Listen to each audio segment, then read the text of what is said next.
a wonderful, wonderful opportunity for all of us. Let me just change a few settings here and then we'll be set the ball rolling. Kristen, I'm spotlighting you so that you can take it over. I'm also making you a co-host. Yes, I've done that. And then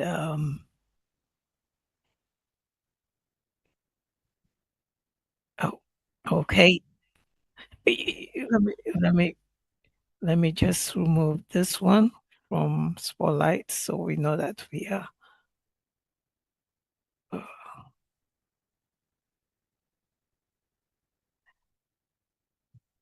okay. All right, Kristen, you all good?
Okay, great.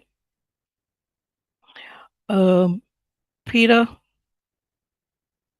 yes, you are good to go.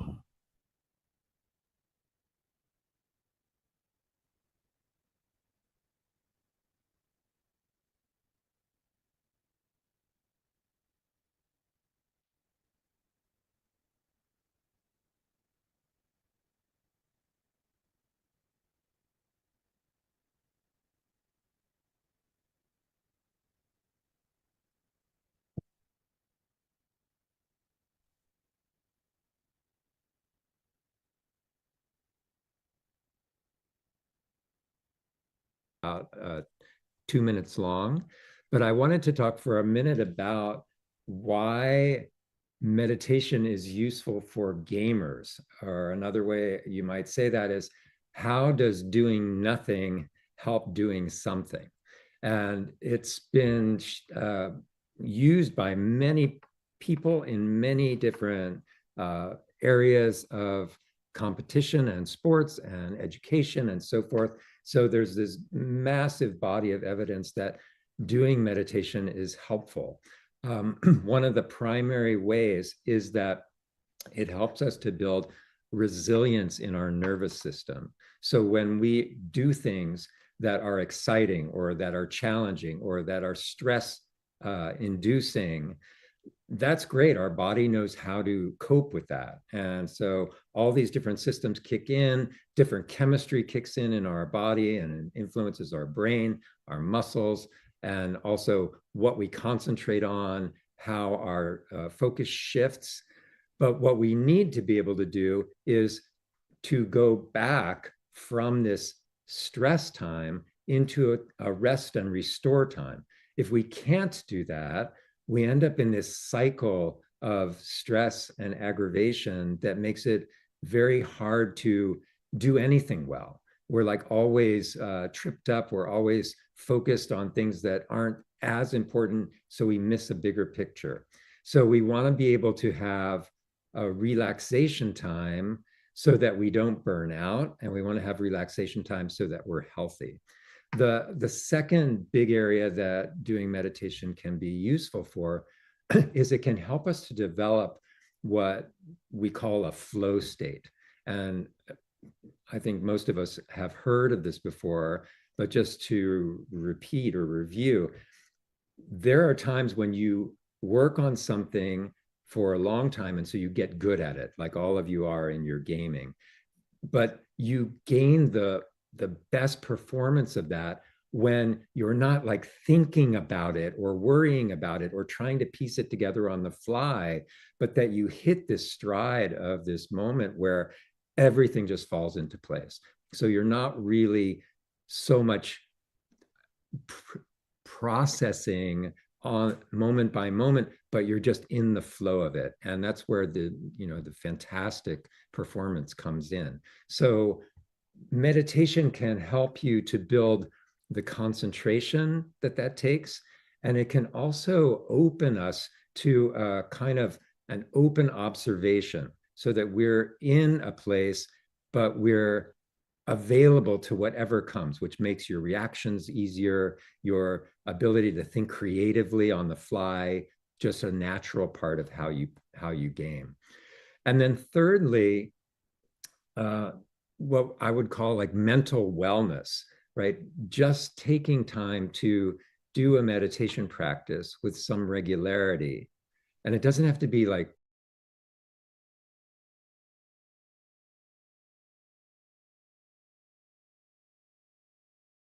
your mind, so that you are opening the possibility to be able to see things more clearly, to be able to notice when you fall into a pattern, to be able to make some space around something that maybe always triggers a reaction that makes you not be at your best. And so just overall in general, doing a practice like this can help you to create what I would call like a longer fuse. Like if you tend to get upset quickly, suddenly you notice you don't get upset so quickly.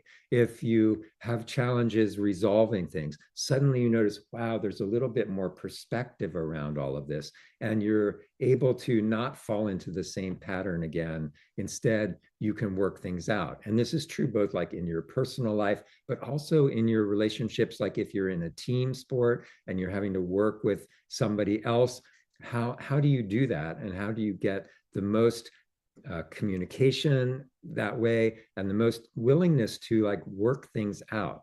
So those are in a nutshell what everybody who's been doing meditation has been finding. So I hope that you will take this as an invitation to dabble in it at least and get consistent in it, hopefully. And everyone thinks that meditation is some kind of like really challenging thing, like how I'm supposed to stop my mind. How do I do that? My mind is always going. I can't stop my mind. This is boring. What should I do? But just doing a little bit of it, and just doing like there's this sort of saying in the yoga and meditation community, all you have to do is get to your seat, right? If you just do that much, that's the whole thing. And then the practice is what the practice is. And you will find that over time, you start to feel some of these shifts go on. All right. So to give you a sense of what that's about, let's do a little practice right now. If you are in a chair, sit up tall. It's always a little bit more productive if you're not slouching or in a place where you could get sleepy, but rather you're focused, right? You're alive and ready and just open to what might come. So I'm going to slide back a little because we're going to use our hands for this particular practice. Let your hands rest on your lap. And what we'll do is we'll imagine that we're breathing through one side of the body at a time, and the side we're breathing through, that hand will be open.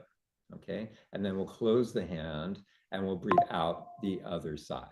All right. So here we go. I'm going to have you all take a full breath in, and then imagine you're breathing out the right side. So open the right hand and visualize the breath going out there. Take a breath back in and imagine the breath is coming back in the right side. And then close your hand like a gate or a door behind your breath and open the other side and breathe out that side. Then come back in the side you just breathed out, close the gate, open the other side, and breathe out, and then back in through that side. close the gate, open the other side, and breathe out, and then back in.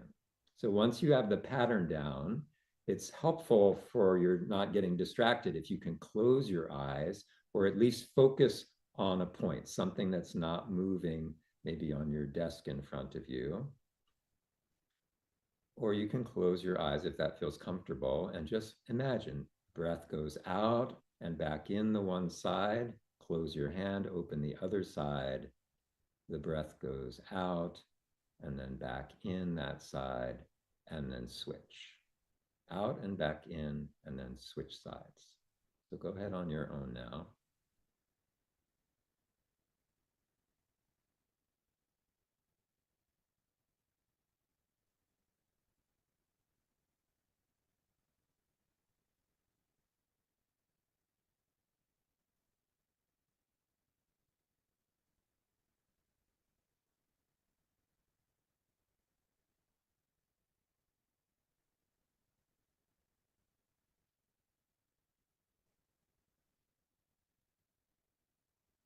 If you get distracted, that's okay. It's natural. Just pick up again, out and back in, and then switch to the other hand.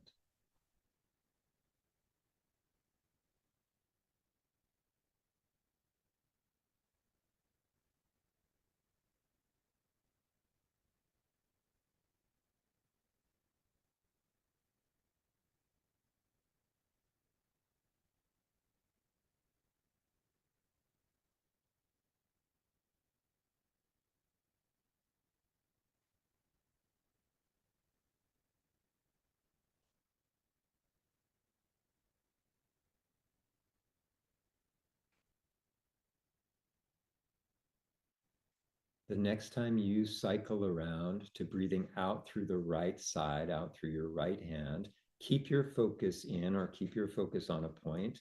Let your hands both relax open. And imagine your breath now coming evenly in both nostrils. And just let your breath do whatever it wants to, just keeping your attention on it. It might pause, there might be a sigh, whatever it does, it's fine. There's no better way to do this.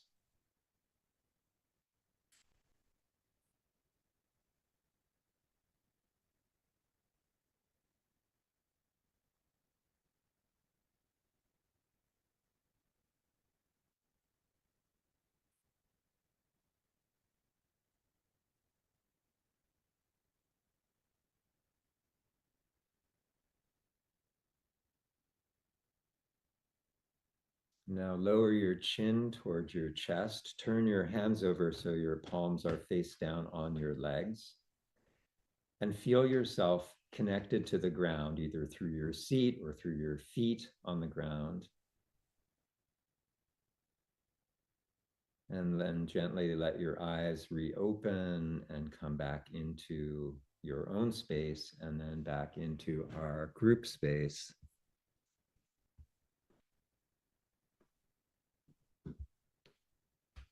Great. So I'd love to know how that felt for everybody. You had a feeling about it. Go ahead and unmute and share.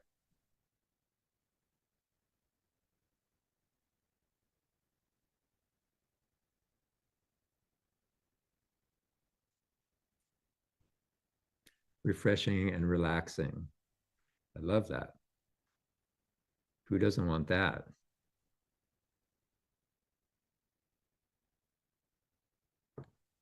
On my mind.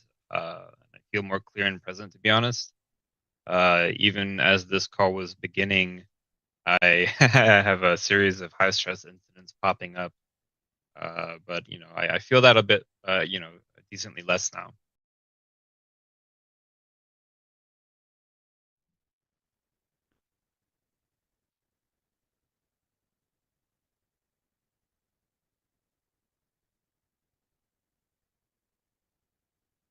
Mm-hmm.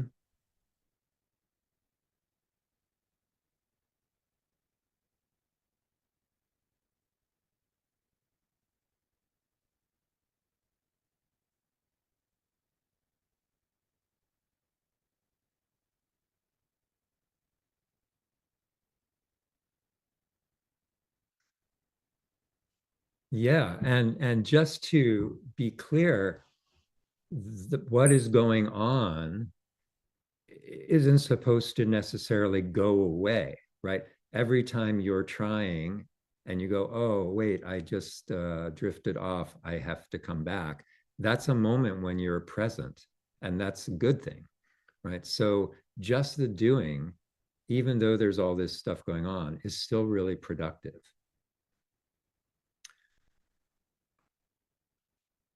Relieved somehow. I love that. Can you say more about that, Yared?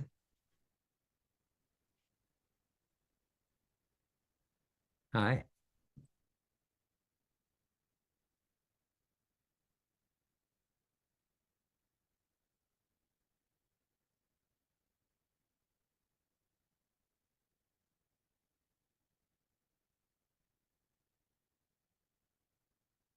Love that. That's great. Just from 2 minutes. That's nice, huh? Um, Relief, it's been a long day. Very relaxing and calm. Love it. Anybody else?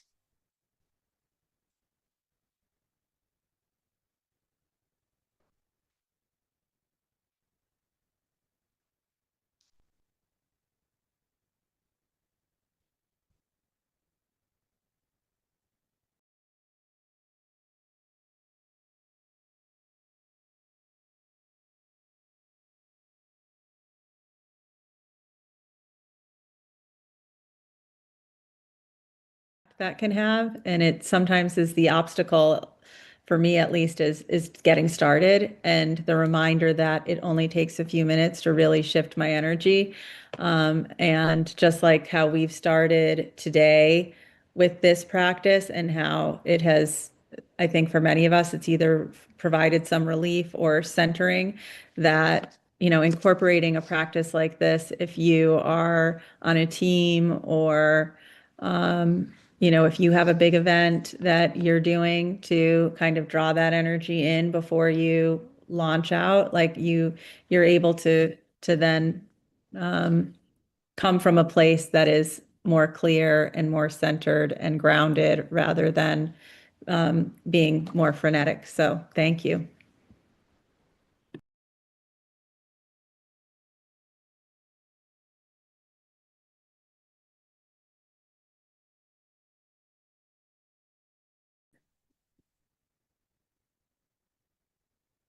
Re-emphasize an aspect of what Kristen just said, because sometimes it seems like, oh, I don't have time to do that. I have too much else to do, or I'm in a hurry. But taking a moment just to reset and recenter like that makes everything that comes after better, right?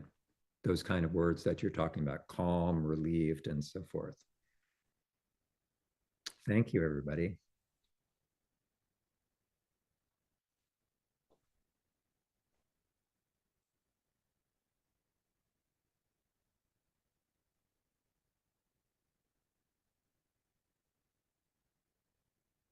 Teaching yoga for probably 30 years.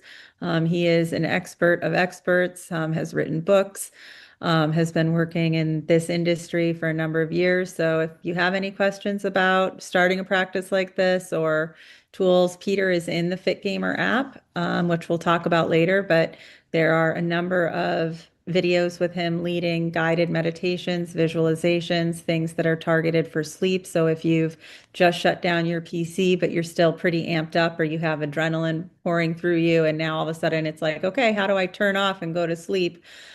Peter has tools in the app that are helpful for that. Things for just prior to a match. And so definitely explore the meditation side of things in the app, and also on the yoga side of things. Peter has practices in the app that are specifically for gaming, kind of bearing in mind wrists and hands and posture and pitfalls of gaming. So yeah, please find more of Peter there, or feel free to ask any questions if you have them now.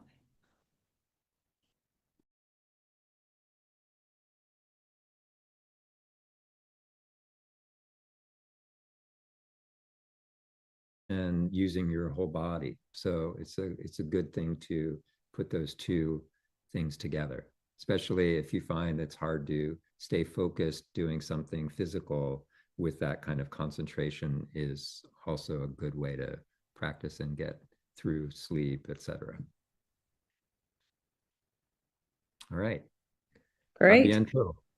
Okay, thanks, Peter. So I know I didn't really introduce myself at the beginning of the call, but my name is Kristen Anderson. I'm one of the co-founders of Fitgmr, and I'm the CEO. And I've had the pleasure of working with Cloud9 for 8 years now. We've been working with the Cloud9 organization with various teams there, primarily League of Legends and Valorant, Overwatch when they had an Overwatch team.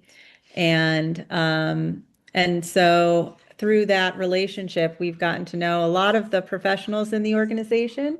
They have really adopted the Fitgmr mentality, and it is institutional. So whether you're the CEO and founder of the company, or the IT manager, or the data scientist, or a coach, or a manager, Fitgmr is a part of the program. It's part of the systems at Cloud9. So I have Alex and Jordan Whitaker, Alex from Cloud9 and Jordan Whitaker from William and Mary University, who has a distinguished career in esports, varied career. And I'm going to hand it over to Alex to introduce himself, and then Jordan.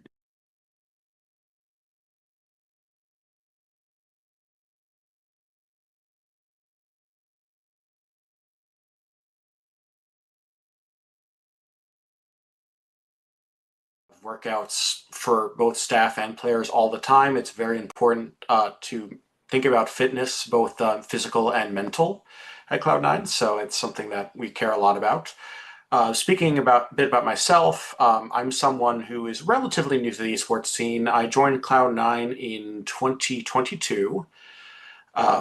It's a team that I spent a long time as a fan of. So when I was looking for kind of a change in careers, naturally I was very excited by the possibility of could I move into working within the esports scene. And esports, obviously, there's a lot of professional gamers, but there's also a lot of support staff. I mean, I work in the IT side, but there's a lot of people who work on content, people who work on social media, people who work on merchandise. It's a large team that makes everything come together so that the pros can focus on being the best at their games, and the rest of us just make sure that, they're where they need to be, that they can perform at their top level, and that the fans also are able to be taken care of, that we maintain all of our obligations to our various franchises and leagues that we compete in, etc. I personally come from because of the fan background, I've spent a lot of time with fan communities. Most recently, I got to be a liaison for Cloud9 at the Esports World Cup.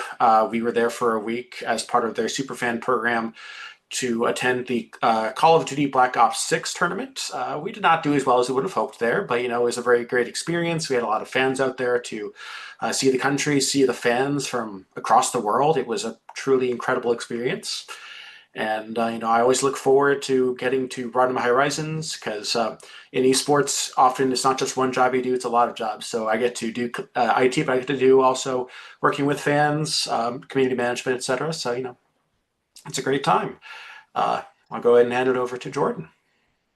Alex, thank you. I just missed you by a week at the Esports World Cup, because that was the one week I wasn't there.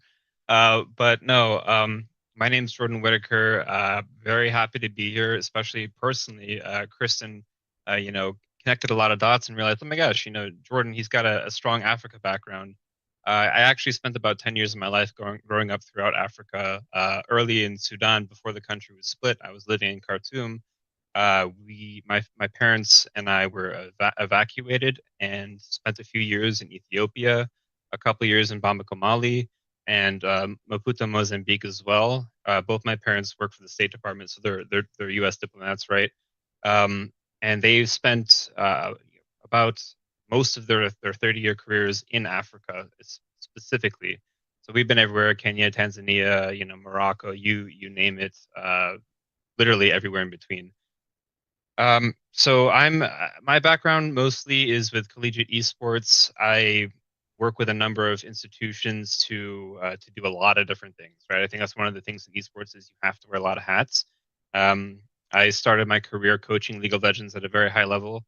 I was in the top 0.65% as a player myself, which is high, but not that high. And I realized, wow, I love esports. I want to do this as a career. And my segue into that was working in academia. During COVID, there was a lot of initiatives to develop remote learning solutions. So I was contacted by Syracuse University, which I attended for my undergraduate studies, and asked to create esports classes because there was an interest in having esports degrees and things like that. Um, Leverage that to do the same thing for a couple different universities, develop academic content because we know esports as a growing industry means that it has to be something that involves education. There has to be a way to get people ready for the esports industry as participants, and it's a very, very broad industry. So happy to participate in the education space for that. I also help manage and develop a couple competitive programs, right? So there's the academic side, which is theoretical, and then there's the applied side, the actual doing of esports. And I'm just really happy to be here for something very personal, and I'll also support Fitgmr because it's a strong cause in which I have a lot of belief in.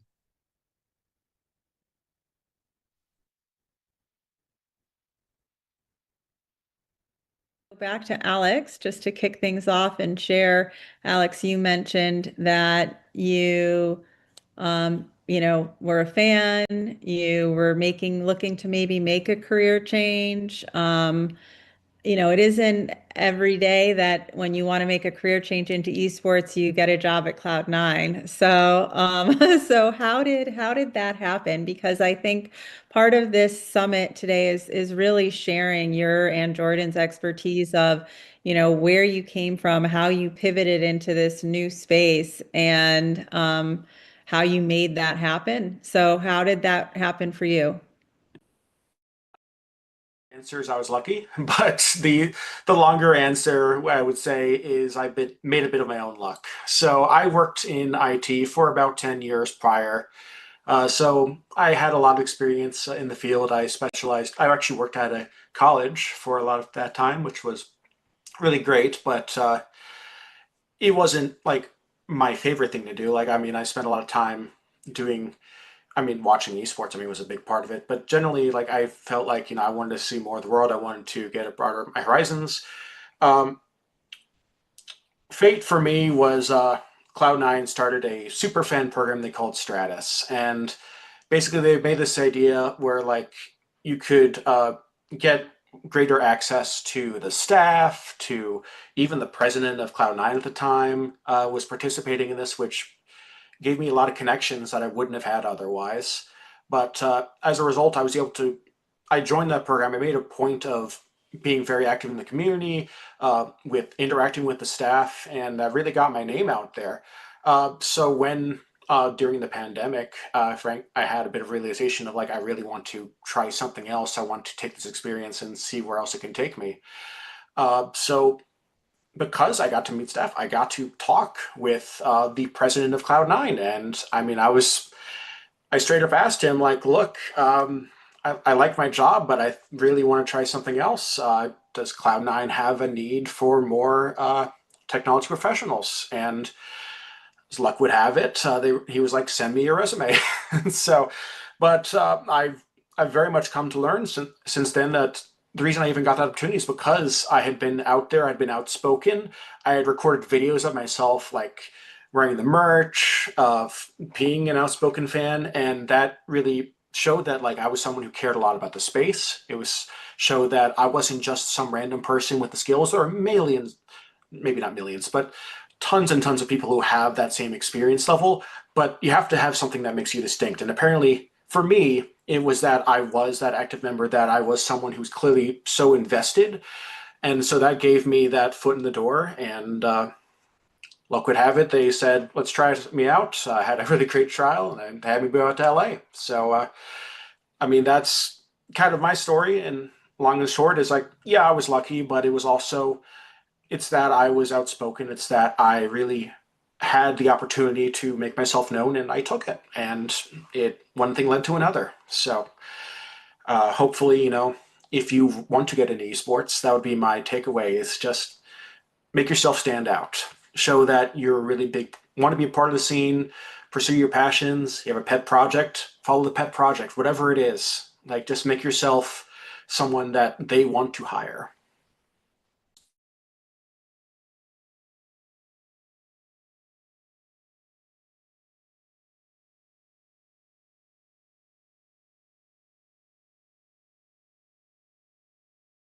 But the other thing that I heard, which just to reiterate, is you asked. You said you said this is what I want. Do you have a need for this? And sometimes, people don't know what they want if they don't know that you're looking for it. So, kudos to you for making that happen. And also, you have to back it up with the skills, right? That the passion is one component, but having the skills is the other. And when you have that package, and you're willing to take the initiative and really put yourself out there and ask for what you want, that's when things can come back to you. So thank you for sharing that incredible story. Jordan, I know that your background is not in esports originally. So tell us a little bit about where you came from and then how you made adjustment to follow your passion. Yeah, absolutely. It's quite a personal one. I gotta say, Alex's story resonated with me a lot. There's so much there that when he was talking about it, I was like, my gosh, that's me too. So for me, my upbringing led me to believe that I need to work for the federal government in order to be successful in life. It wasn't true, by the way. But I had to find that out the older I got, and I didn't realize, it came to a point where I had to go through a lot of personal struggle, a lot of family passings to realize what do I care about in life? What impact is there? Am I able to help people? Do I see the result of what my efforts are? And I realized I love health and fitness primarily, and I love competitive gaming. Literally, those are the two things that resonate and are the most salient with me in my life, and the things that I always make time for no matter what. I play League of Legends still, maybe a bit too much, even even with three kids. But I have to say, I realized I needed to make a change, and I did exactly the same thing Alex was talking about. I started to look into the space. I started to figure out where the opportunities were. So I transitioned from national security to asking, pro orgs, reaching out, even if they never responded. That's just an element of the game, right? But you have to get your name out there. You have to make introductions, meet people, and have conversations so that they can have a face behind the application that you eventually send, right? I ended up having a conversation with Northern Virginia Community College here in Northern Virginia, near Washington, D.C. And the director of esports there was like, I'd be stupid to not take you to coach League of Legends for us. And I was like, well, this is great. It was an unpaid role. A lot of esports roles at the time, even now, but especially back then, 7 years ago, uh, were volunteer things because people just wanted to get a foot in the door, and esports, wasn't the most financed thing in the world, especially in academia. So I continued to do that stuff for them, coaching and helping develop the program. Eventually, had more trust and reputation, and then I started to post everywhere about the successes that we were having as a community college. A lot of people, for me personally, I felt like, nobody cares about this, but I'm going to share it anyway because I care about it, right? It was noticed by a dean at Syracuse University who knew me and said, "Wow, Jordan, you've done something in esports. You're an expert in esports now. Do you want to come make classes for us as part of a degree?" And I was like, "Are you kidding me?" And this happened during COVID too. I was like, "Yes, of course, I'd love to make classes. That'd be amazing. It'd be a dream for me." And so I did that, and that led to another thing because I was forward with people about that too.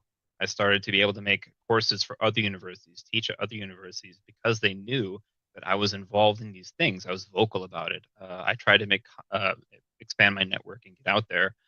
And even, I neglected to mention this, but I was very lucky to have a consulting role for the Esports World Cup Foundation this past summer, and in helping specifically the new Global Sport Conference, helping organize and execute it. And I wouldn't have had that if I was shy about reaching out, and wouldn't have been able to make my own luck, just like Alex said. If I didn't have the courage to do that, we know there's passion, we know there's skills, but behind that, for sure, we have to back it up with putting ourselves out there and showcasing what we're about. And these opportunities, they do open, right? People, when they hear your story, when they know what you're about and they've seen what you care about, you'd be surprised how much they'd be willing to help. And my story has been just that constantly. Just put myself out there, show people I care, that I'm authentic. I actually love this scene. Um, and esports needs more of that. So if you're endemic to the culture, if you're part of this space, you care and you're willing to work, sky's the limit, honestly. That's that's amazing. And it is so interesting the parallels between you and Alex and just that common theme of you have to put yourself out there. And not everyone's really comfortable. That's like not everyone's comfort zone. You're putting yourself out there for the good and the bad. You're putting yourself out there and Yeah. not maybe getting the positive affirmation that you're looking for. And that can be tough. I mean, especially in a scene like this where there's so much demand and not enough supply for structured jobs and positions. And you just have to know that I'm sharing my story, I'm sharing myself. What comes back is what's going to come back, but I have to continue to do that and be brave, really. It reminded me that, and Peter knows this, and Mike, but when we first met, Kwesi and others in Bali at the World Esports Championships, it was because we were just going to go as a team and host these like what we called like guerrilla workouts. Like we're just going to go and just pop up on a beach somewhere and offer, a workout or yoga or meditation to the attendees. And we happened to reach out to IESF and said, "Hey, we wanted to do this, and and what came back was, "Oh, that sounds great. You don't have to do it like on the side. Do it with us. Like you can come, we'll give you space to do it." But we reached out and asked. And so to all of your points, like you have to ask. And so that is one of the skills that we know is important to be successful in esports. I'm going to go back to Alex and ask you, Alex, what do you see when you think about a career in esports, just generally? What are the skills that lead to success in this field? There's a handful. I would say that passion is a really important part of it. Esports is, in a lot of ways, a difficult scene to work in. It's something where you often have to take some risks. I mean, simply joining a team can be a very scary experience because these are, in a lot of cases, small businesses that are competing just to stay alive in terms of getting sponsorships and start in terms of staying in leagues, recruiting the right talent. There's a lot of risk involved from everyone. So everyone really needs to be invested. They need to really want to work to deliver both results, but also just to make a really strong product for fans. It's something that you want to cheer for. And beyond that, I'm sorry, I'm drawing a blank, but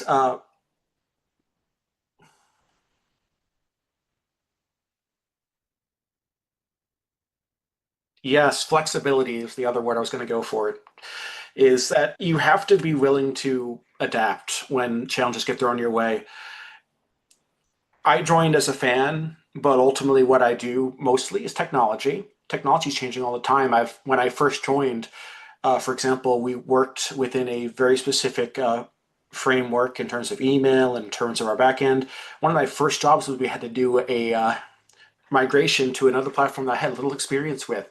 And it's something where I had to mainly go into trainings. I had to figure out, okay, how can I do this? How can I make it easier for everyone involved? And it was a challenge. It was something where I joined and like I had a certain expectation and I was almost immediately thrown off the expectation. But it was something where I had to learn. I took up the challenge and I think we all ended up in a great space for it. And because of that flexibility, everyone has to be ready to take on new challenges. I spent a lot of time working with the community. I spent a lot of my free time working on our Discord. I try to keep attention to our fans and like I talk with other teams sometimes well outside of my job description just so that I can say like, hey, our fans are really interested in this, but we're not delivering it. Why are we not doing this? Is it something that we can fix?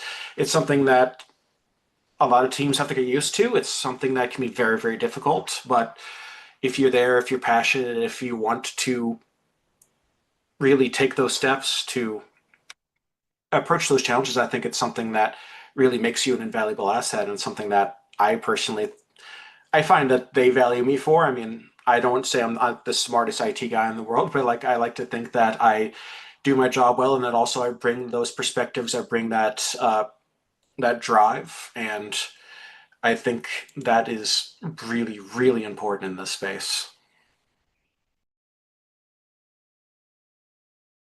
I mean, I agree wholeheartedly with everything you just shared there. Jordan, what would you add to those kind of qualities of flexibility, adaptability, passion, in terms of skills needed to be successful here? Oh, Alex is definitely correct. When we realize that whenever you do get to work in any capacity in esports, it's highly likely you're going to know everybody in the organization because they're not huge. And because of that, you are you're going to have to be able to wear a lot of hats. It is true. You have to be adaptable and flexible. I'll speak, to the college space when you're trying to coordinate or develop or lead a program. It involves a lot of different things, and this is why careers in esports are so interdisciplinary, right? You have to know a little bit about the event management. You have to know a little bit about uh, player and hospitality. You have to know a little bit about networking. You have to know a little bit about possibly business. It involves so many different elements because esports is inherently diverse, right?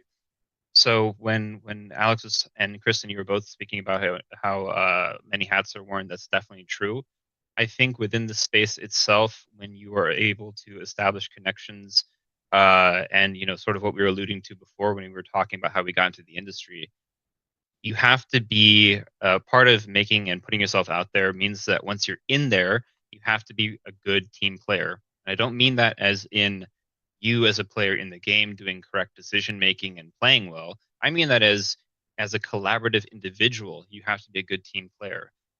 Esports is, as Alex mentioned, difficult in some ways, or very challenging. Difficult is not really the right word. It's challenging if it's passion, right? It's things that we want to do and we're ready for these opportunities, and we know there's going to be some challenges behind them. But think about a coworker who nobody likes to be around. Do people want to be working hard alongside a person who makes it harder? Definitely not. They want to be with a great team player who shows up with the right attitude, has that right passion, is able to communicate effectively, and knows what the purpose of what they're doing is, right?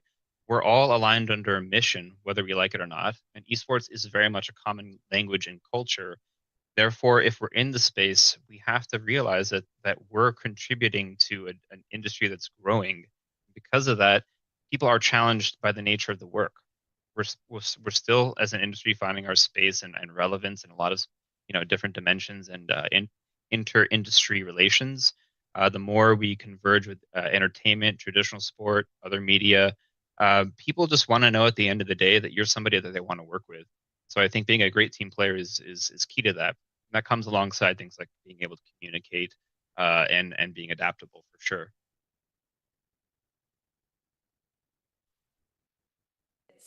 It is, I think, being prepared for the unknown and managing your own expectations and not being so rigid in your thinking that this is not what I was asked to do, so I can't do that.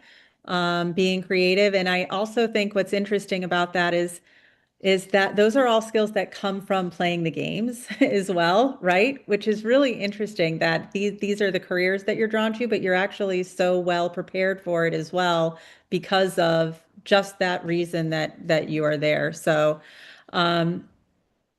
both of you have different levels of exposure to players, coaches, referees in esports. I wonder if you could speak, Alex, to any one of those areas, even, from a leadership perspective, so maybe coaches, players, referees, leaders, what do you see about those roles and how they are successful, or what defines success for those roles? Or any one of them, really. Yeah, I'm thinking about what I come to value in players, and before I joined Cloud9, there was a very simple metric: did you win or not? And It was pretty simple at that point. It's like, were you winning, say, the LCS? Because I'm a big League of Legends fan. If you weren't winning LCS, you weren't good. Since then, I've gotten to interact with these coaches, with these players, and I mean, we kind of hinted on this in the previous question, but just simple idea of teamwork. The people who really are willing to learn, hey, I'm a professional player, but I don't stream. Can I start streaming? How do I get how do I develop a personality people actually want to watch?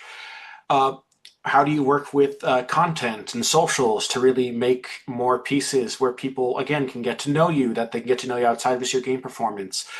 When I see these players and coaches who really they're not simply good at game knowledge, but they're also willing to develop as people that are willing to work as part of an ecosystem that's greater than just their mastery over a champion League of Legends. It's really made certain talent really stand out in my memory. Like, for instance, on our League of Legends team, we have a player named Sven. He's from Denmark. He is very funny, and he's known as the content king for a lot of us. And he's a very good player. Some think he's not the best player in the league in his role, and that's fine. But like, he's someone who's always working really hard for the team. He's someone who has worked very hard when we brought in players who don't know English. He works really hard to change the way he speaks so that it's easier for them to understand using a limited vocabulary. He is someone who's just shown he's such a great teammate that it's really changed my perspective of being like, is he the best AD carry in his role? I don't know. Is he a great teammate that I want to have on my team? 100%. He is so exciting to me, and that I really value seeing that in a coach, in a player these days, because it just shows that they're more well-rounded as a person, and that really makes a difference. Yeah, and we know how important just hearing Jack talk about teamwork and the responsibility of every player showing up every day and their obligation to their teammates to show up with 100% every day, and the seriousness of their role. So thanks for that. Jordan, from a coaching perspective, or I think we might get a little bit later in. I want to make Yeah.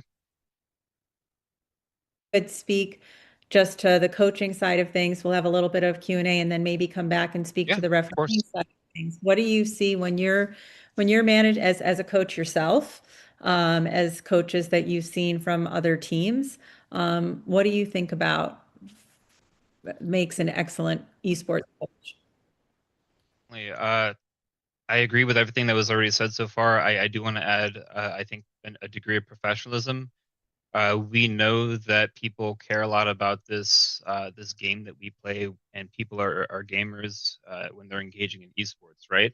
But it's kind of not enough to present yourself just as a gamer. You need to understand that there are multiple elements as a player, as a coach, as a referee, as a participant in the space that wants to work in the industry.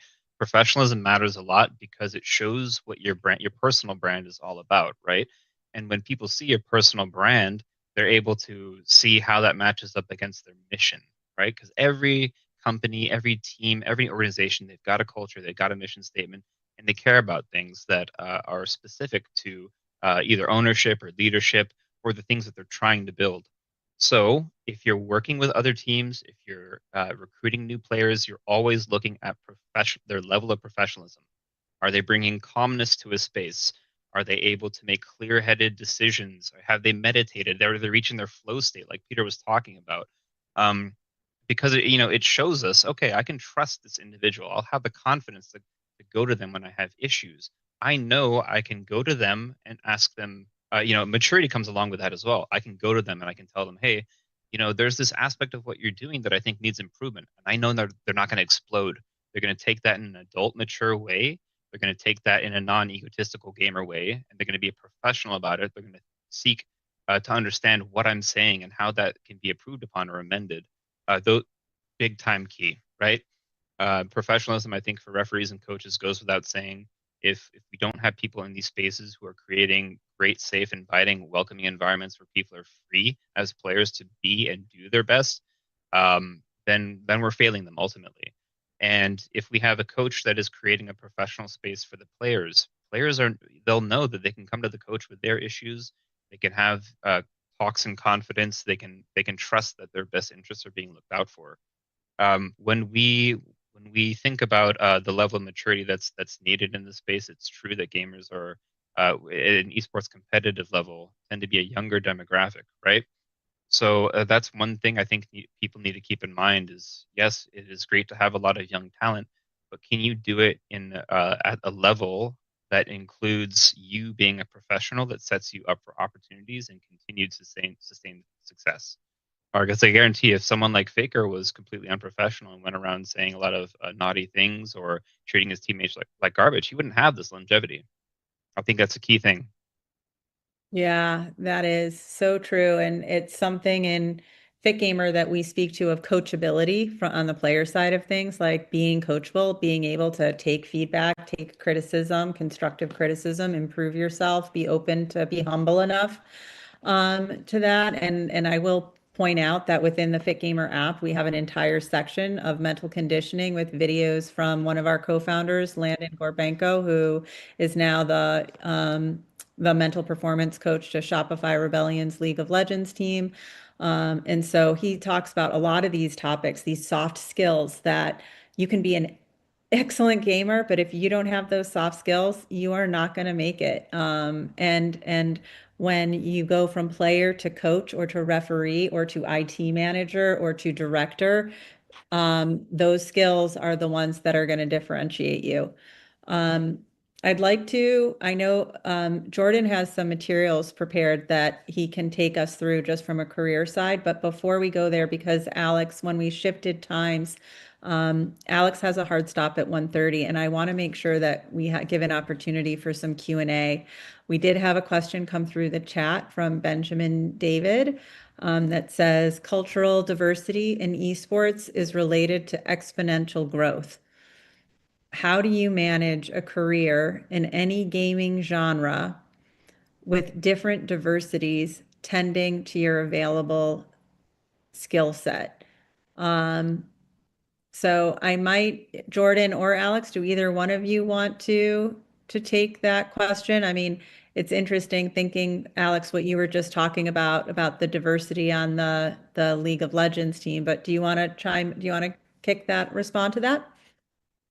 I will actually give an example from the staff side of Cloud9. One of the more well-known members of Cloud9 staff in recent years was Mateus Portillo. He is a Brazilian social media manager that we had. He was someone we were very, very lucky to have. He did leave us relatively recently to go to Razer, which is a huge company, so we're all very happy for him. But he's someone who brought an international perspective because we are a North American team. A lot of our perspective from our various staff is centered in the United States of America. So when he came, he gave us the ability to see what's happening in the Brazilian space. What are our Portuguese speaking esports fans talking about? What do they care about? When you have diverse perspectives, you get to learn a lot more about the world than just the little bubble that you live in. And that's something that is genuinely invaluable, especially esports. You're trying to develop fan bases. It's not simply about winning, it's about having people care enough that they want to watch you. So I think it's always really interesting whenever we get to bring in someone that has a diverse experience because it's allows us to really grow as a team, as an organization. And every time we bring a player from international, it's always great to learn more about them, what they value, what they bring to the table. And yes, they do bring different perspectives that are very, very important. So I would completely agree that in terms of growth in esports, you have to have that cultural diversity. It just makes a huge difference. Does anyone have another question ready for Alex? He has a couple minutes left with us. If anyone has a specific question for Alex, maybe pop that into the chat or feel free to speak up.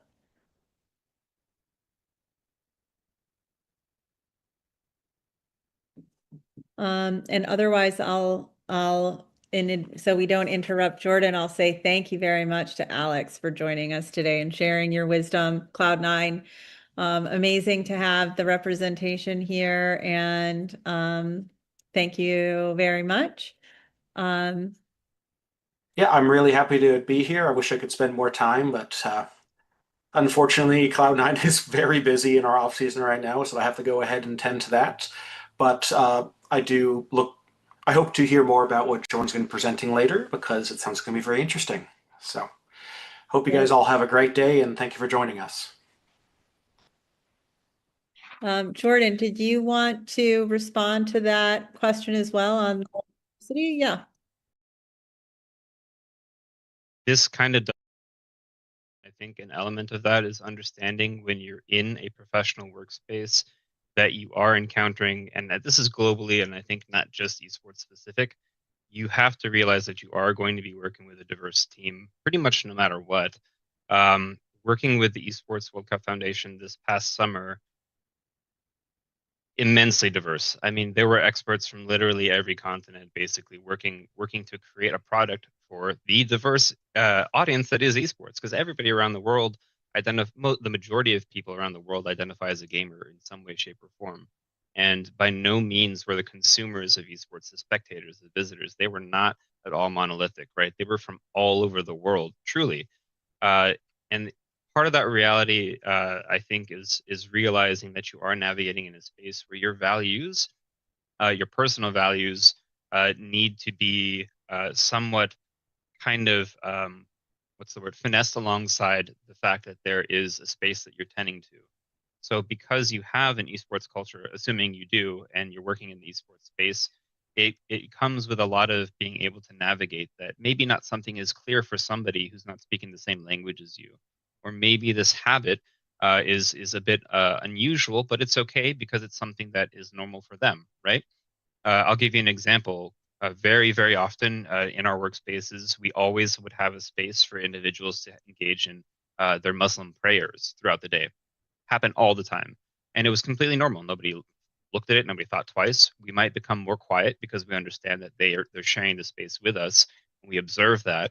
But because we just acknowledge that this was something important to somebody else, we can respect that. We can create a space for it. We can work alongside it. A lot of teams, just like Cloud9 did, just like a lot of other teams do, they'll boot camp in a different country where there's expected a level of higher gameplay skill sets.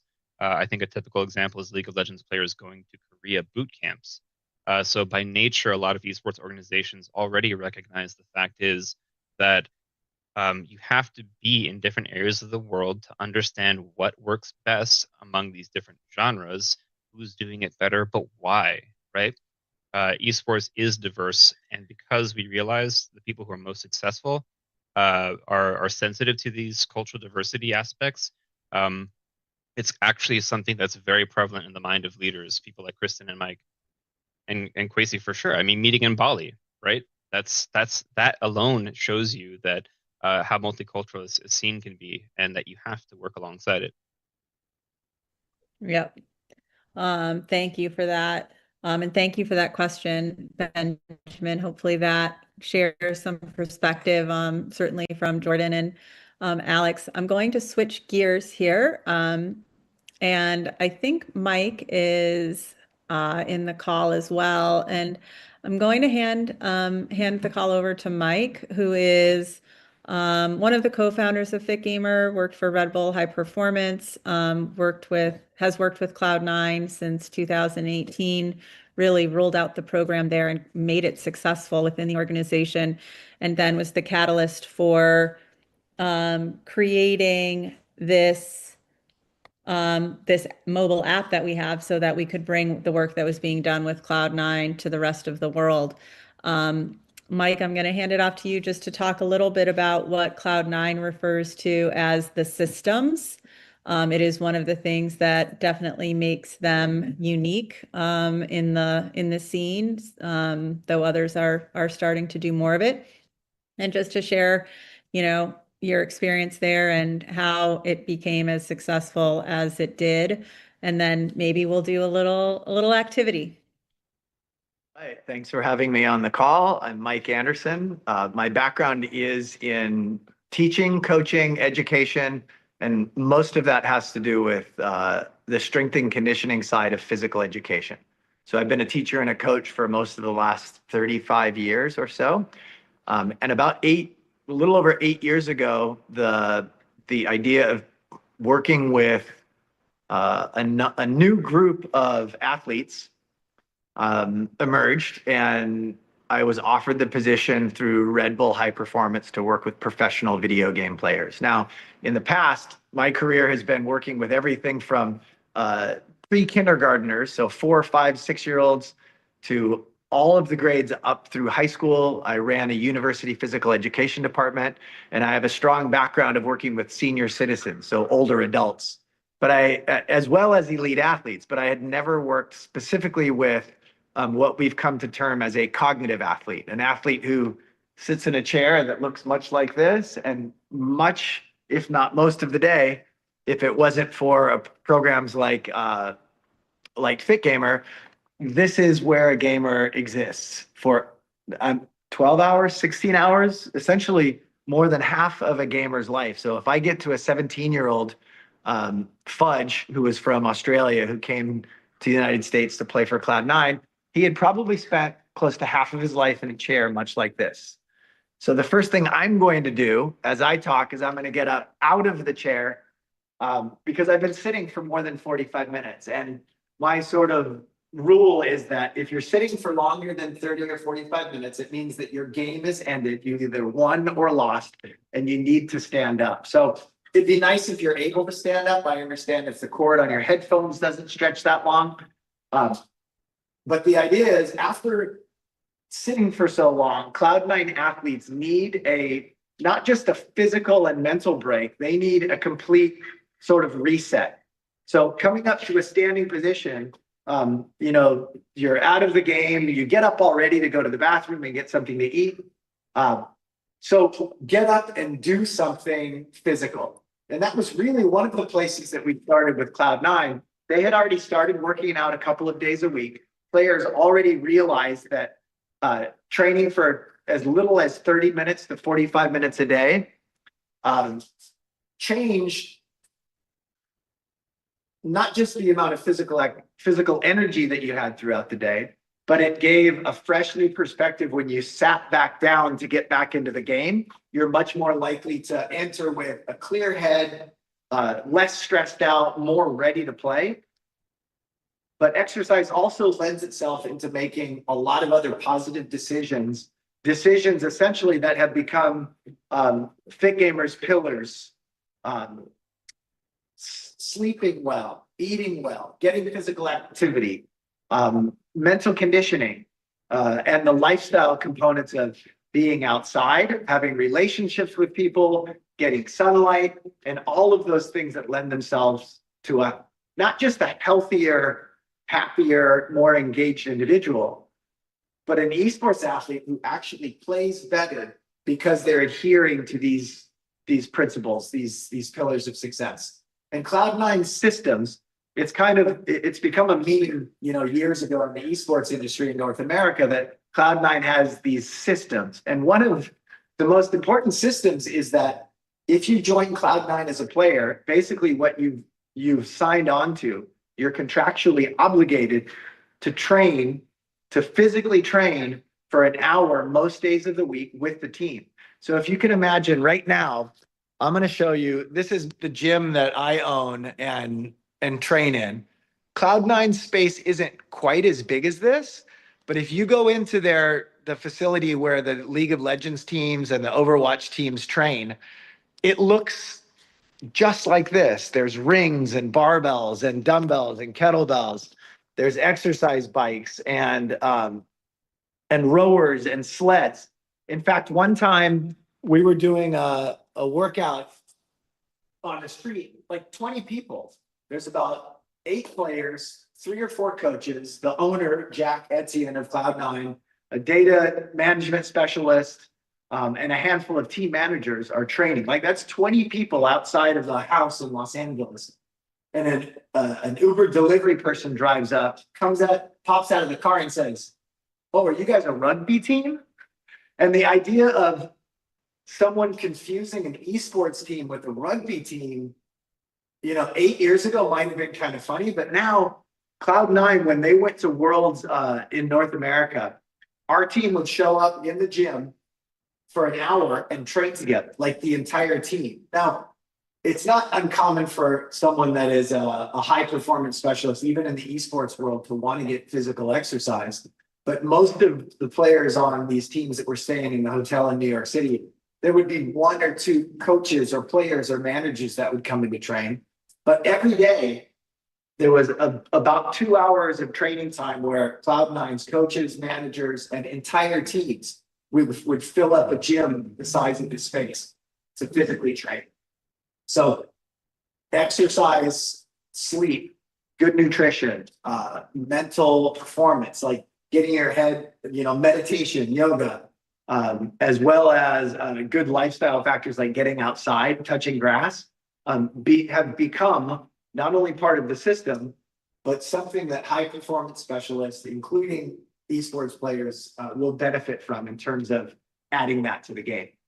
So at some point, whether you're on a Zoom meeting or a training like this, or when you get up out of your seat after a game to go to the bathroom, I'm going to give you right now 5 or 6 different things that you can do that only take 5 or 8 minutes. In fact, if you only had 2 minutes, there's something that you can, and I would argue should do, to get physically recharged, to get mentally reset, and to get back into the game sort of a better, a higher quality performer than you were before. And it can involve just only a chair like this. So the first thing I'm going to do that should be part of this is leg swings. So I'm going to hold on to my Cloud9 Secret Lab chair. That's not an advertisement, by the way, and just swing my legs back and forth. So I'm going to get in 10 or 12 swings from the hip, back and forth, staying nice and tall and upright. It's almost impossible to do any of these things wrong. And I'm not worried that anyone's going to get injured or overdo it. It's just these are kind of things that people tend to do to bring blood flow, to stretch muscles.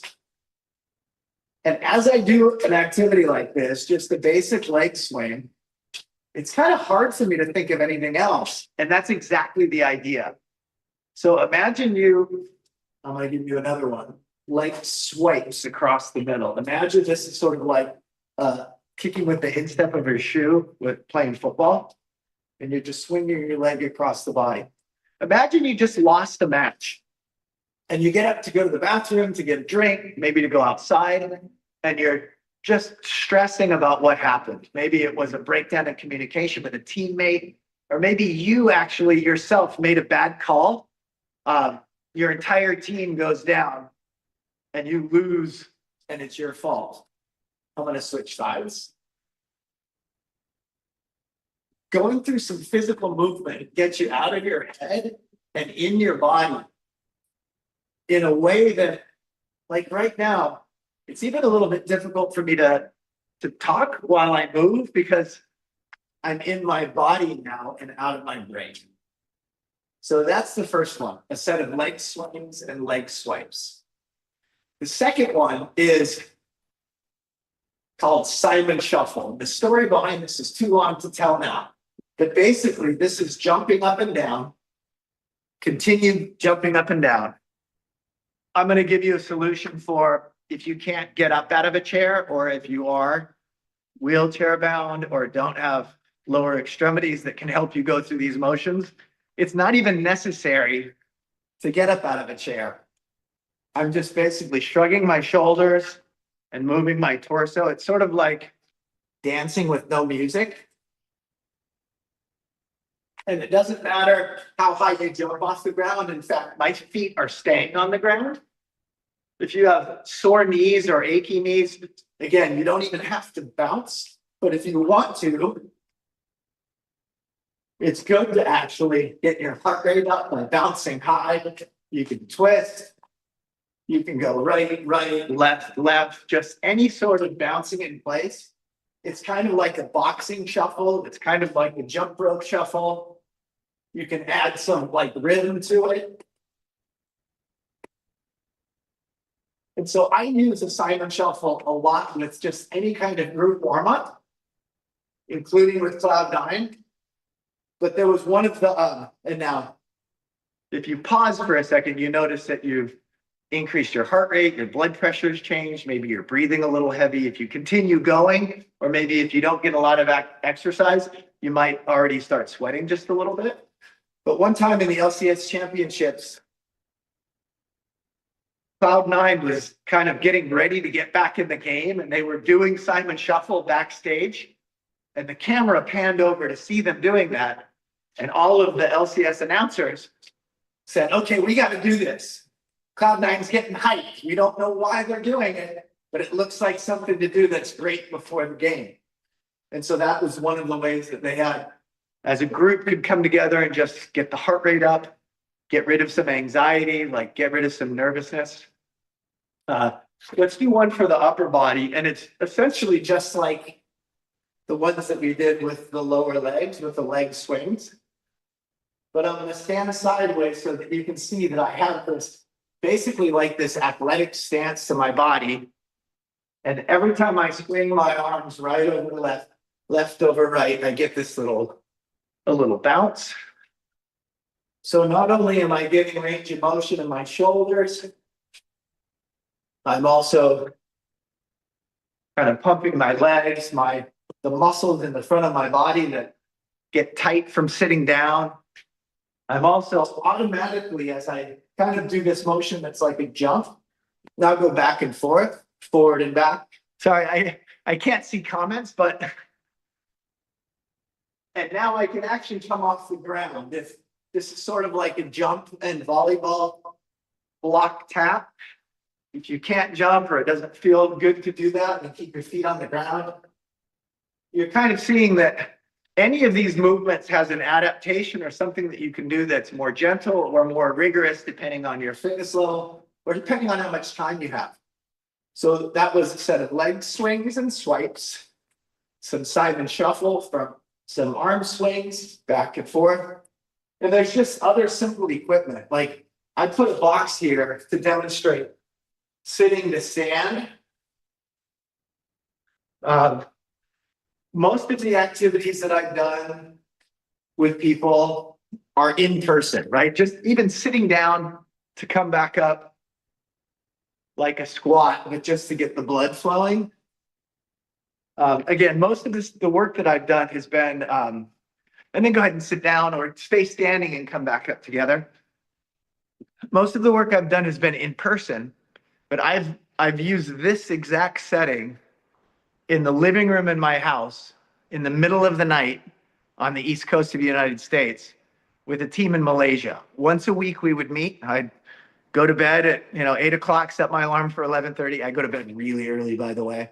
Set my alarm and sometimes wake up, go down to the library, turn on this scenario and coach a team in Malaysia through this physical maintenance stuff. The first time I really ever worked with Cloud9's London Spitfire, the Overwatch team, they were first in Europe. Everything was remote like this. It was over Zoom. And much of the time, I couldn't see people moving. Like right now, I'm essentially looking at myself. The idea of being able to bring something physical to cognitive athletes that mainly are sitting like this during their competition, I would have to say that a Formula One driver is very much a cognitive athlete first.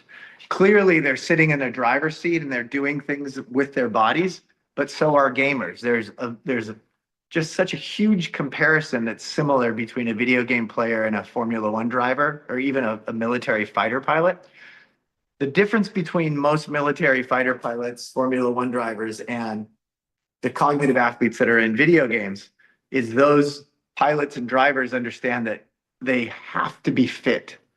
So again, 8 years ago, Cloud9 had this forethought to bring physical fitness, and then later all of these, the pillars of health into their systems. But now gamers are getting not just a better edge on the game, they're fulfilling, all of these things that make a healthier, happier, sort of mentally clear perspective from which you can not just play the game, but with which you can engage in all of life.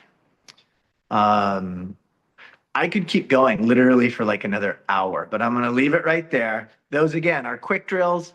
none of them are right or wrong. If you like to do squats and sit-ups, and if you have a set of dumbbells that you want to bring out and do that between a match, perfectly fine. I would say you should also set aside 10 minutes to get outside if you haven't done that at some point during the day. Preferably, you could do that right in the morning to get some sunlight in your eyes. And even if it's cloudy outside, it still helps. Engaging in the app, all of these things that are in the Cloud9 systems have become part of the Fitgmr app. And over the years, we've just been expanding not just the content, but also the level of fun it is to try and increase your Fitgmr score within the app. So you guys can hit me up anytime, Mike at fitgmr.gg, as well as, ask me about different things. It was great. I met a number of you in the swimming pool in Bali, which is kind of amazing to know that that's come like, I don't know, 3 or 4 years down the line. Fitgmr is still going. Cloud9 still using Fitgmr as part of their systems. And anyway, I'll let you guys move along to learn a little bit more about the Fitgmr app. Thanks, everyone. Thank you. I'm trying to hop into the app. Can you hear me okay? Oh, no. Yeah. But I don't know that that's going to work. So thanks, Mike. I mean, I also wanted to share that one of the teams, even in Bali, had shown up to the tournament and they were about to play, and there were no energy drinks. And it's really hot in Bali, but there were no energy drinks. In this team, it was part of their pregame routine to drink an energy drink before a match, and they were freaking out that they didn't know how they were going to play because they didn't have an energy drink. And it was really stressful. And somehow their coach, we were around and they said, what do we do? And Mike said, we're going to do some Simon Shuffle and we're going to do some quick drills and we're going to get your heart rate up and we're going to give you what the energy drink can give you, but from it through a different manner. And they went on to win. And psychologically, when something like that happens right before a match, you can go to a very negative place, and they were able to turn it around. And a big part of that is also just like, right, what Mike said, like getting out of your body, getting out of your mind and into your body, and then the physiology of what happens from doing that movement. I know I'm very cognizant of time today, so we have about 8 minutes left. I'm going to just give you an overview of the Fitgmr app, and everyone on the call can download the app. I'll post in the chat, and I know that there are some questions that are in the app that we'll come back to. But I encourage everyone to download the app. You can use the code FitGamerYear to do that, all caps, FITGMRYEAR. But essentially the app will take you, that's great, will take you through developing healthy habits. And how it does that is every day you will track your metrics. That means you'll enter your sleep, you'll enter what healthy meals you've had. We have a cool new feature that's come out maybe a couple months ago where all you have to do is take a picture of your food, take a picture of your plate, and the app will tell you your calorie count, what the meal is. It'll input that healthy meal for you, but you'll track your caffeine, track your sugar. You will track your breathing exercises, whether or not you've meditated. It will also track things like, whether or not, as Mike said, did you spend any time outside? Do you have any physical discomfort? Things that we need to be aware of as a player of, how are we feeling today? Thank you, Mike, for pulling that up. And we have this new feature. This is, your physical activity quick drills, right? Those are the things that Mike just did on this home screen. Thanks for going back to that. We have this new feature. The Apple Store is approving it right now, but it's that little Ask Fit AI on the right-hand side. And basically, you can put in your metrics and ask Fit AI, what does this mean for me? And you'll get some recommendations. So It will tell you this is what is your primary concern. Here are some things that you can do based on your metrics. So really great perspective that's shared there. There's a ton of content in the app. So Mike, if you'll go to the vault, we have yoga and meditation with Peter. We have workouts with Mike, exactly the same workouts that Cloud9 does. Variations of some are exactly the same. And so if you want to train like a professional esports athlete, you can do all of these things on your own. You don't need dumbbells. If you have cans, you can use cans. You don't need equipment. All you need is, 20 minutes of your time and intention to do this practice and do it every day.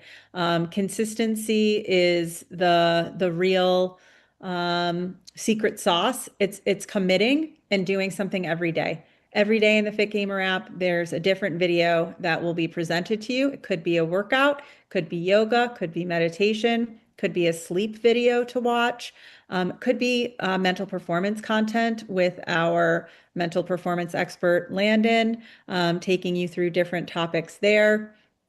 And if you can set aside 20 minutes a day to do that video content, your life will change. I can absolutely 100% say that is the case. Our nutrition partner, the Nutrition Network, is out of South Africa. We have tons of educational videos. If you are wondering, if we're talking about sugar, we're talking about healthy meals, we're talking about stress or caffeine, these videos do present to you the science behind everything that we're advocating for, from diabetologists, PhDs, doctors. If you want to learn why we say what we say, watch these videos.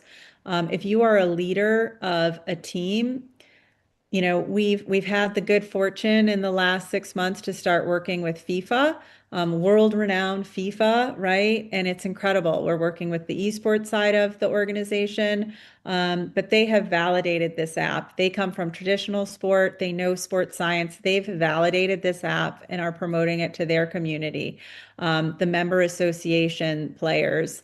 And over the summer, we met with them and with select coaches from different e-football teams. And some of these players who attended this little forum of ours were world champion players who are now coaches. And every single one of them shared, one of the things that I really am concerned about now are my players' physical and mental health. They do not want to see young people burn out.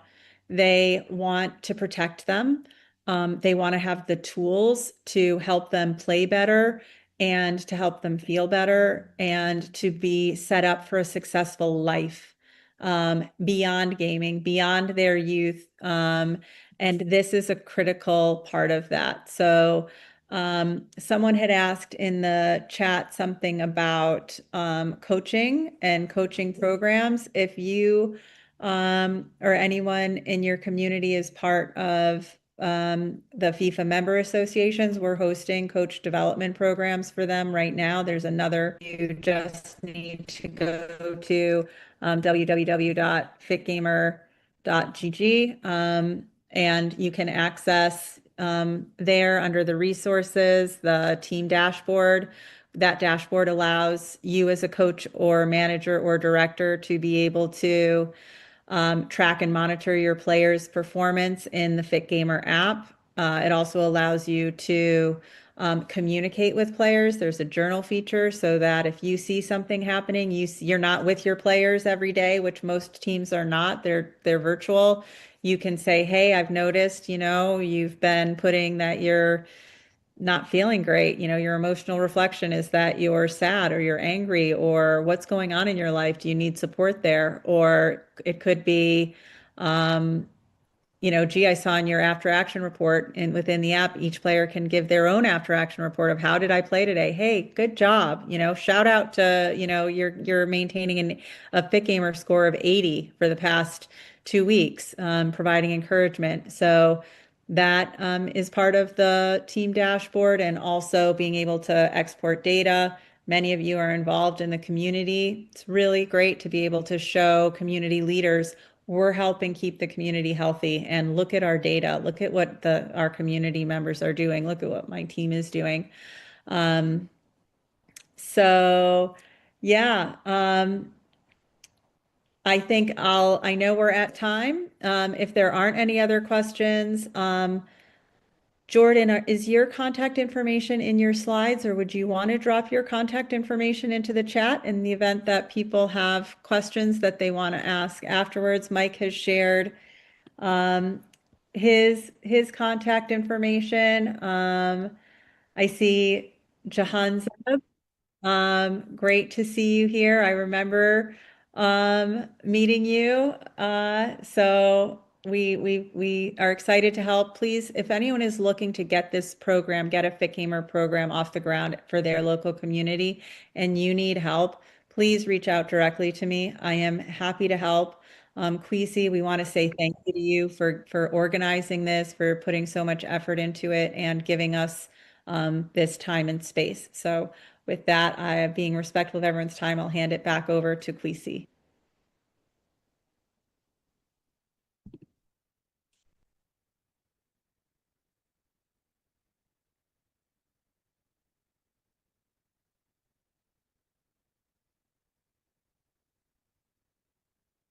Yep, we can hear you.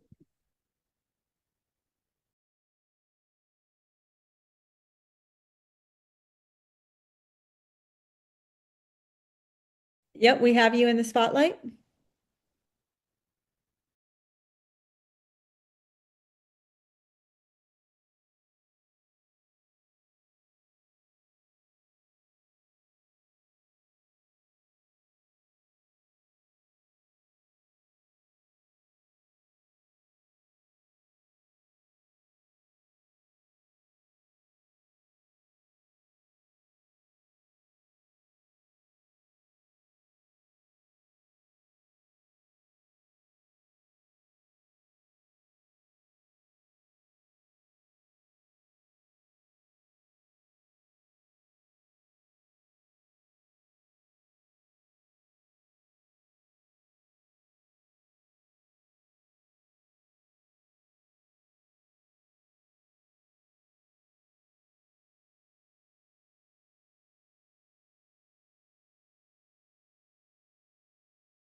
Of discussions and to their session close to the beach. So that was the first time I actually had an idea about fitness um, has to do when it comes to esports, the relationship between performing and athletes playing video games. I had no idea then till meeting them in Bali. It was a great experience. So I mean I decided to actually follow Fitgmr, learn more about what they do, and also take part in some of their events. So fast forward in 2024 when the coaching development program that year the coaching development program started. I decided to register and I was able to join, and I took part in the training, which was hosted by James Petrelli, if I'm not wrong. It was hosted by James. I was able to go through the program. I learned a lot from James. It was very insightful, educative, and I learned a lot what the players need to do before they even step on stage, the food they have to eat before they get to meet up with their teammates and play the games and all that. It was a whole lot, and I learned a lot. It was an amazing experience, and being able to complete that and getting the certificates from Fitgmr, I've been able to do couple of events here in Ghana. I've been able to coach the Ghana Mobile Legends team. I've had the opportunity to also coach some EAFC athletes in Ghana here, and I'm doing a whole lot with the help of Mr. Kwesi, who is our host here, and it's been amazing. And thanks to Fitgmr for this opportunity. I've really learned a lot from them. Thank you. All right. So it's been a wonderful opportunity. This is not the end. Definitely we'll share some of the slides that has been shared. We'll email it to you for those of you who didn't get it. Definitely go get the Fitgmr app. We're starting a Fitgmr community here in Ghana and here in Africa. So those of you who want to join the community. Once a while, there's always Fitgmr is always sponsoring our activities or a tournament. So you may never know if you are in the community, you'll be the first to receive some of the bonuses and the codes that comes from Fitgmr. So this is to tell you that there's a Fitgmr community WhatsApp group that we are going to put together. And if you wish to join, definitely reach out to me and I will add you to it. Apart from that, we don't want to take much more. We want to say big thank you for everybody. We've been almost like 32 strong people live that have engaged to this point, and we want to say a big thank you. Thank you, Kristen. Thank you, Mike. Thank you, Jordan. I wanted to ask Jordan one last question. If you, all right, Jordan, you are working with Esports World Cup. How is it like to get in there? I know a lot of people want to come and work in Esports World Cup. So, what are the pathways to try to? I know Alex and you share. You have to be passionate. You have to be outspoken. Um, where where are the opportunities or where are the roadmaps by which we can get our feet into Esports World Cup?